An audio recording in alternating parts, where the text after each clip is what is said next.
साथीहरुलाई मैले अब आज एकदम नयाँ ठाउँ लिएर आएको छु। अस्मिता हेलो, वंशिका रजिना, हामी यस्तो राम्रो ठाउँमा आछौँ।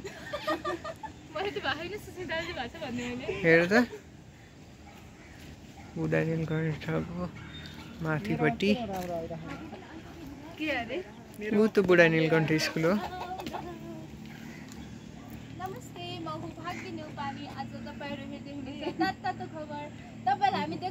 चिसो मौसममा तातो तातो खबर। वंशिकाको कपालै फुलेछ कठै। हजुरआमा भन्नुभएछ हजुर त। ठिक छ, कस्तो लाग्यो त यहाँ आउन पाउँदा, यस्तो भ्यू देख्न पाउँदा? इस्कन त यहीँ छु म। ठिक छ, धन्यवाद।